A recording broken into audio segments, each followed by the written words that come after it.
조국 전 장관 아들에게 허위 인턴 증명서를 발급한 업무방해 혐의로 기소된 최강욱 더불어민주당 당선인에 대한 첫 공판이 열렸습니다. 최 당선인은 윤석열 총장의 지시에 따른 불법 정치 기소라며 혐의를 모두 부인했습니다.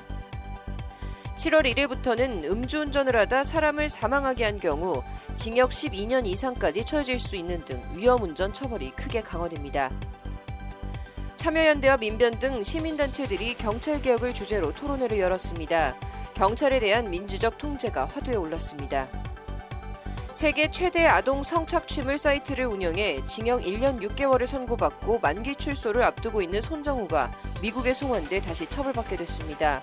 어느 정도의 형을 선고받을지 윤수경 변호사와 자세히 알아봤습니다.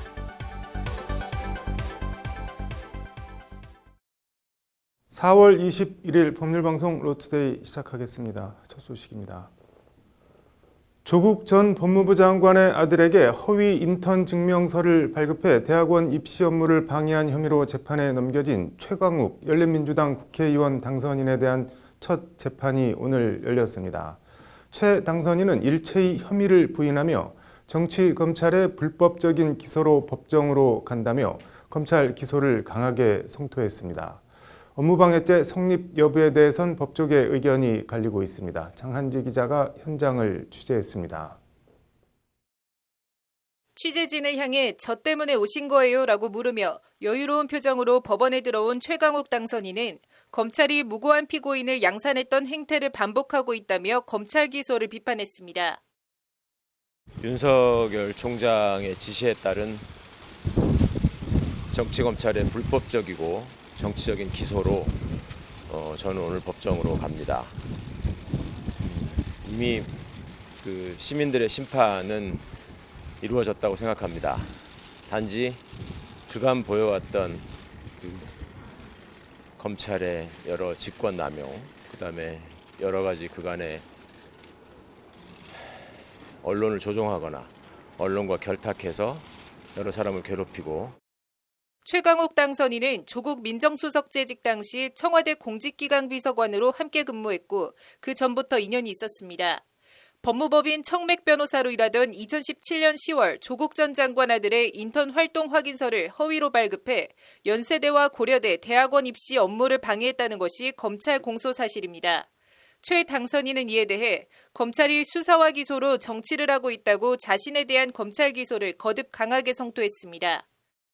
정작 법정에 서야 할 사람들은 한 줌도 안 되는 검찰 정치를 행하고 있는 검사들입니다. 이 부분이 명확하게 앞으로도 알려줄 수 있기를 바라고 저는 피고인의 한 사람으로 사법정의에 따른 적법한 판단을 구하기 위해서 충분히 소상히 말씀드리고 재판에서 최 당선인 변호인은 공소 사실을 부인한다며 혐의 일체를 부인했습니다. 조 전 장관 아들이 주말과 일과 후에 문서 편집, 기록 정리 등 실제로 인턴 활동을 했다. 인턴 증명서가 위계가 아니다라는 게 최 당선인 측의 주장입니다. 최 당선인 측은 이와 함께 조 전 장관 아들이 어느 학교나 학교에 지원하는지도 몰랐다. 이 사건 시작하면서 알았다고 강조했습니다. 애초 어느 학교에 지원했는지도 몰랐던 만큼 대학원 입시를 방해한다는 업무 방해에 고의가 없었다는 취지의 주장입니다. 최 당선인 변호인은 그러면서 인턴 확인서는 필수 전형 요건이 아니라 16시간의 인턴 활동이 대학원 합격 여부에 영향을 미치지도 않는다고 지적했습니다. 왜 피고인이 기소됐는지 납득하기 어렵다. 이런 기소가 어떻게 가능한지 의문이라는 것이 최 당선인 측의 주장입니다. 최 당선인 측은 이에 조 전 장관 아들에게 확인서를 발급해준 사람들 가운데 유일하게 최 당선인만 선별적으로 기소한 이유가 뭐냐고 목소리를 높였습니다. 이 기소의 내용이나 기소의 시점, 또 그 기소 과정의 절차, 또 그 과정에서 벌어졌던 수많은 직권남용들 그런 부분들을 확인해 보시면 충분히 이 사건의 성격은 아실 수 있을 거라고 생각하고 저는 저 나름대로 이제 검찰이 진실 앞에 겸허해져야 할 순간이라고 생각합니다. 검찰은 이에 대해 확인서를 작성한 이들은 여러 명이지만 조국 전 장관 부부와 공모관계에 있는 경우 기소할 수 있는 것이라며 선별적 기소라는 주장에 동의하기 어렵다고 반박했습니다. 검찰은 그러면서 증거로 낸 청맥 서류의 기재 내용을 비교해보아야 더욱 허위 여부가 명확해질 것이라며 인턴 증명서가 진짜라는 최 당선인 측 주장을 거듭 반박했습니다. 법조계에선 일단 인턴 증명서가 허위가 명백하다면 업무방해죄가 성립할 수 있다는 견해가 있습니다. 심사를 할 거 아닙니까? 뭐 입학 여부를. 그런데 가짜를 집어넣었으면 이 사람들이 제대로 심사할 수 있었을까요? 사립대학은 자기네 업무가 방해된 거고 국립대학은 공무가 방해된 거죠.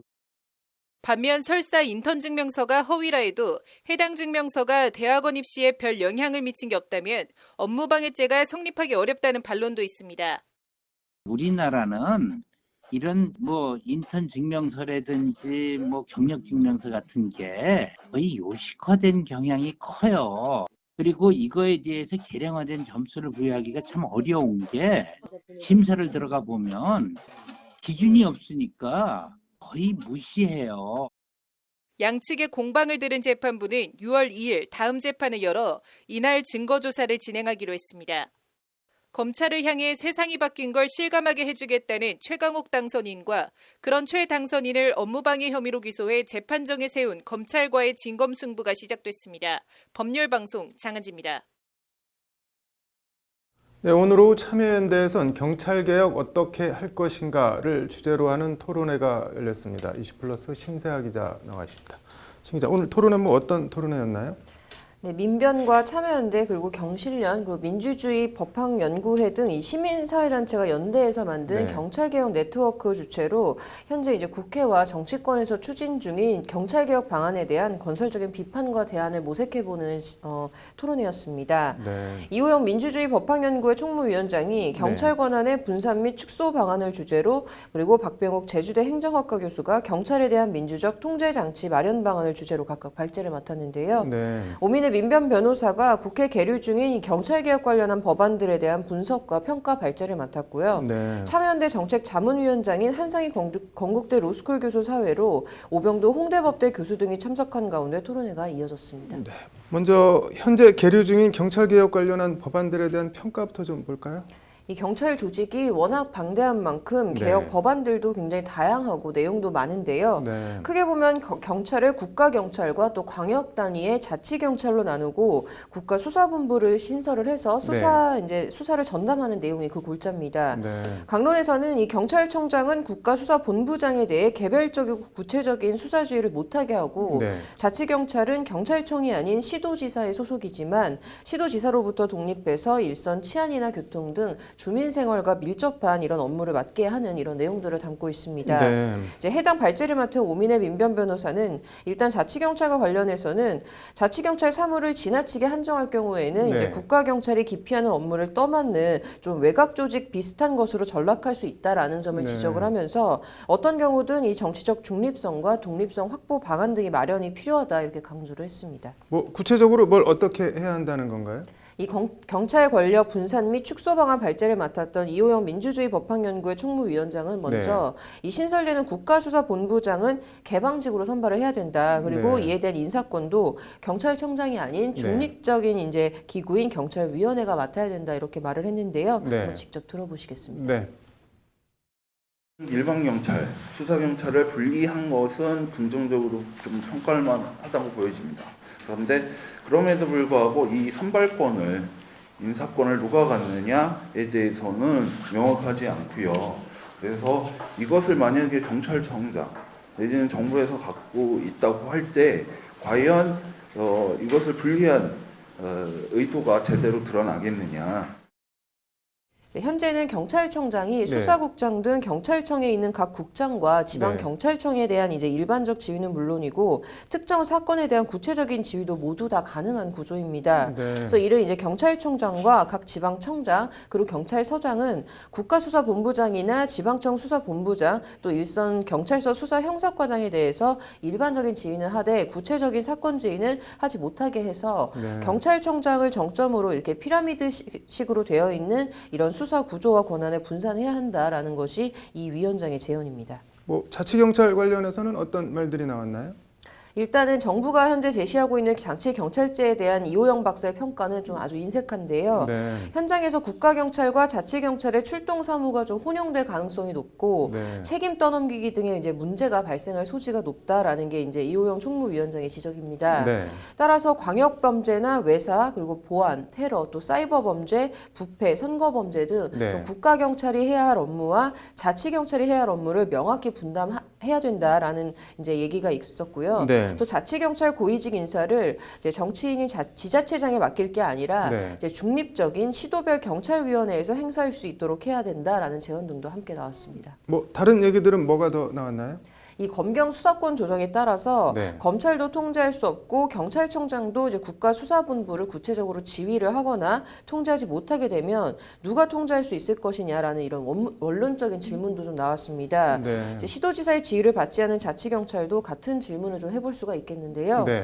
경찰에 대한 민주적 통제 방안을 주제로 발제를 맡은 박병욱 제주대 교수는 이제 이와 관련해서 네. 경찰위원회에 실질적인 권한을 부여를 해서 네. 경찰에 대한 민주적인 통제가 좀 이루어지게 해야 된다라고 강조를 했습니다. 네. 이제 현행 경찰법은 경찰위원회 심의 의결 사항의 구속력을 전혀 이제 규정하지 않고 있는데요. 네. 이 관련 법을 바꿔서 경찰위원회를 이제 실질적인 심의 의결 기구로 만들어야 한다라는 것이 박 교수의 제언입니다. 네. 이제 박 교수는 또 이제 학교 폭력을 예로 들면서 지역사회 경찰 활동에 뭐 주민 참여를 보장하는 등 자치 경찰의 경우에도 풀뿌리 민주주의라는 관점에서 접근해야 된다라는 네. 필요성을 강조했습니다. 전체적으로 이제 현재 계류 중인 경찰개혁 법률안에 대한 재논의 그리고 네. 실질적인 경찰 개혁이 가능한 법률안 마련이 필요하다는 데에는 참석자들이 모두 인식을 같이 했습니다. 네. 뭐 권한과 기구를 분산하면서 전체적으로 경찰 권력이 오히려 비대해지는 역설이 안 나오게 꼼꼼한 준비가 필요해 보이네요. 오늘 잘 들었습니다.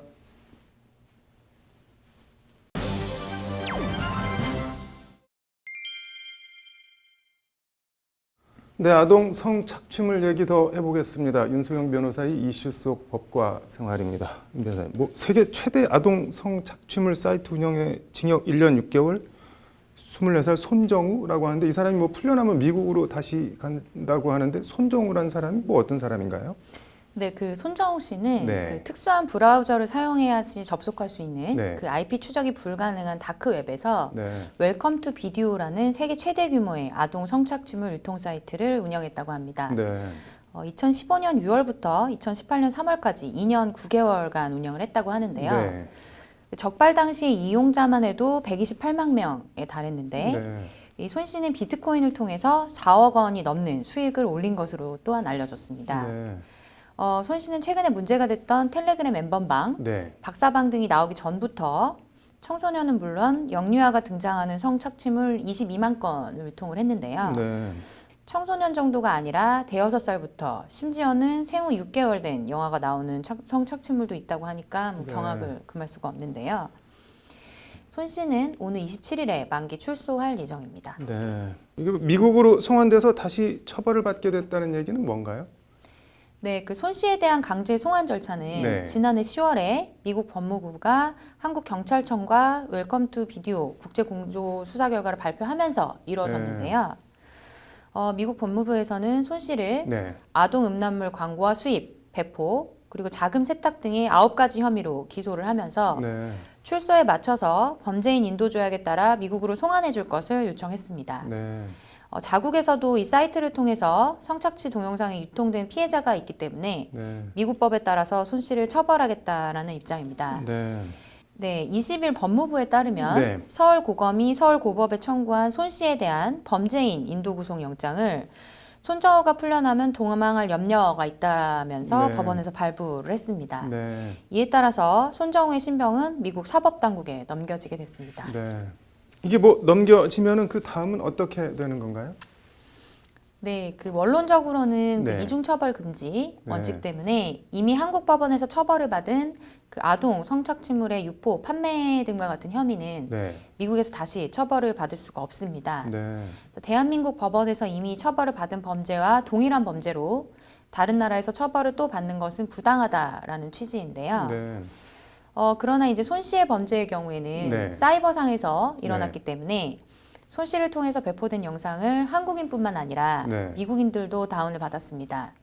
그래서 이 경우라고 한다면 한국에서 이미 처벌한 범죄와는 별개로 네. 미국 법을 어긴 다른 범죄가 될 수 있다라고 하는 것이 그 미국 검사 출신인 그 한동대 원재청 교수의 설명입니다. 네. 그리고 또 이제 손 씨가 미국에서 기소된 제명이 네. 우리나라에서보다 훨씬 많은데요. 네. 한국에서는 성착취물 판매, 배포, 제공 혐의로만 처벌을 받았는데 네. 미국에서는 아동 성착취물 모의, 네. 광고, 제작, 그리고 돈 세탁까지 9개 혐의로 기소가 됐습니다. 네. 돈 세탁과 같은 범죄는 이제 우리나라에서는 전혀 처벌받지 않은 제목이 되겠습니다. 네. 자금 세탁 규모가 50만 달러 이상인 경우에는 네. 징역 20년 이하, 50만 달러 미만이면 징역 10년 이하가 법정 권고형인 것으로 알려져 있습니다. 네. 그래서 이 혐의만으로도 네. 최대 징역 10년까지 처해질 수가 있고요. 네. 한국에서는 적용하지 않았던 아동 성착취물 광고 등 네. 이런 혐의까지 적용이 되면 네. 징역 20년까지도 나올 수 있을 것 같습니다. 네. 한국에서 뭐 유죄를 선고받은 아동 성착취물 배포나 네. 판매를 새롭게 적용해서 처벌을 할 경우에는 그 이상까지 나올 것이라는 전망도 있습니다. 네. 뭐 이번 사건 어떻게 보시나요? 그 손 씨의 경우에는 검사의 항소로 네. 2심에서 실형이 내려졌지만 그마저도 네. 징역 1년 6개월로 형기가 줄었습니다. 네. 그래서 웰컴 투 비디오에 업로드를 한 남성에게 22년형을 선고한 미국과 영국의 사례에 비하면 턱없이 낮은 처벌 수위라고 할 수가 있겠는데요. 이제 미국으로 손 씨가 보내진다면 우리나라는 이제 비교도 안 되게 엄하게 처벌을 받는데 실제로 그 손 씨의 웰컴 투 비디오 사이트에서 네. 아동 성착취 영상물을 다운로드했던 40대가 네. 미국에서는 징역 15년형을 받기도 했다고 합니다. 네. 그래서 다운로드만 받아도 15년형을 받는데 네. 그 사이트의 운영자였던 손 씨의 경우라면 최소 20년 이상의 중형을 받을 수도 있을 것 같습니다. 네. 국민 여론을 보더라도 네. 그 손 씨의 미국 송환을 촉구하는 청와대 국민청원이 20만 명의 동의를 넘겼습니다. 네. 그리고 이제 전문가들 역시 온라인 성착취의 특성상 강력한 처벌만이 악의 고리를 끊을 수 있다라고 주장을 하고 있습니다. 네. 아동 청소년 성착취물로 처벌을 받아도 네. 벌금이나 기소 유예 정도로 끝나기 때문에 많은 사람들이 경각심을 잃고 반복적인 범행을 하기가 쉽다라는 주장입니다. 네. 이제는 가해자의 입장만을 보고 선처할 것이 아니라 네. 그 피해자 중심에서 피해자의 일상이 얼마나 침해됐는지 네. 사회에 끼친 해악이 어느 정도로 심각한지를 고려해서 양형을 정해야 할 것 같습니다. 네. 뭐 말씀하신 대로 새 양형 기준이 반드시 마련돼야 될 것 같네요. 오늘 잘 들었습니다. 네, 오늘 준비한 소식은 여기까지입니다. 시청해 주셔서 감사합니다.